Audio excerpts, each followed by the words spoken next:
avez tous les accès ou pas? C'est-à-dire, qu'est-ce qui manque? Qu'est-ce que vous faites dans votre bureau? Le travail. Monsieur Ciotti, avec qui vous avez au téléphone? Est-ce qu'on vous a bloqué? Est-ce qu'on vous a bloqué l'accès? Rien du tout, tout se passe pour le mieux, comme si de rien n'était. C'est un scandale, c'est un drame. Et Éric Ciotti a été viré non officiellement, visiblement, de son parti, les Républicains, puisqu'il a dit qu'il ferait une alliance avec le Rassemblement National. Et là, horreur, les gens ne veulent pas. Jamais. Lui-même, il avait dit jamais. Mais bon, visiblement, il faut jamais dire jamais. Jamais, jamais, jamais d'alliance avec le Front National. Donc il faut une alliance. En quelle langue faut-il le dire? Nous avons besoin d'une alliance. Nous n'avons rien à voir avec le Front National. C'est le sens de la Ve République. Jamais d'alliance avec Marine Le Pen. Ça a toujours été notre ligne. Ça a toujours été ma ligne. Une alliance avec qui, nous le faisons. Éric Ciotti? Une alliance avec Marine Le Pen, clairement, c'est ce que vous nous annoncez? Je ne voterai jamais Marine Le Pen. Une alliance Bon, bah voilà, il a dit jamais. Il fallait jamais dire jamais, on sait jamais. avec le Rassemblement National, avec ses candidats. Le Front National, le Rassemblement National est historiquement l'adversaire, voire l'ennemi de la famille gaulliste. Les membres du parti, les Républicains, ont décidé de virer Éric Ciotti, mais visiblement pas dans les règles de l'art. Et du coup, techniquement, il est toujours président et il le prouve en allant s'enfermer dans son bureau. Avec qui vous vous rendez au siège là? Est-ce que vous êtes avec un huissier? Nous respecterons les procédures. De quelle manière? S'il vous plaît, s'il vous plaît. Mais concrètement, comment vous y allez? Allume un micro. Voilà, allume le micro vite. Et quelque chose. Voilà, elle vient de comprendre qu'il se passait quelque chose. Vous, c'est la journaliste un peu en retard.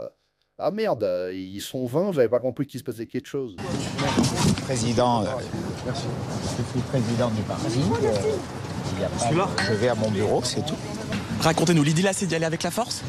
Mais il n'y a pas de force, je vais à mon bureau. Je suis président du parti. Le coup de force, c'est ceux qui ne respectent pas les statuts. Mais vous avez été exclu hier? Mais il n'y a pas eu de bureau politique hier. Il n'y a pas eu de bureau politique et du coup, pour lui, c'est caduc.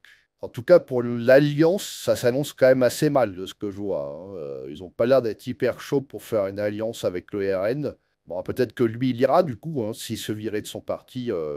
C'est une réunion de personnes qui se sont réunies elles-mêmes hors de tout cadre. Et d'ailleurs, le tribunal judiciaire de Paris, en ce moment même, est saisi par référé pour contester la validité de cette décision qui n'a aucun sens. Ça veut dire quoi, monsieur Ciotti? Juridiquement, aujourd'hui, vous êtes toujours président et vous allez à votre bureau comme si de rien n'était? Mais bien sûr. On parle d'un déjeuner avec Jordan Bardella ce midi. Est-ce que vous pouvez nous le confirmer? Allez, on avance encore. Est-ce que vous allez déjeuner avec monsieur Bardella, monsieur? Nous verrons bien. On verra ce qu'il en est. Est-ce qu'il sortira du bureau? Est-ce qu'Éric Ciotti sortira du bureau? Techniquement, tant qu'il est dans le bureau, il est président. S'il sort plus du bureau, il est toujours président. Ah, tu sortiras, Ciotti. On verra bien ce que l'avenir lui réserve. Et donc, justement, pour entrevoir un peu mieux votre avenir, vous pouvez télécharger la lettre confidentielle de Géopolitique Profonde directement en cliquant sur le lien en description afin de recevoir cette lettre confidentielle directement dans votre boîte aux lettres. Vous aurez des informations dessus en géostratégie, macroéconomie, mondialisme, qui vous permettront de mieux comprendre les crises passées et d'entrevoir les crises futures, justement. Et avec ça, de pouvoir surtout protéger vos biens. Et ce sera peut-être pas de pro au vu de tout ce qui nous attend prochainement avec tout ça là. En tout cas, restez éveillés et espérons qu'Éric Ciotti sorte de son bureau. C'était Yves pour Nope. Allez, salut.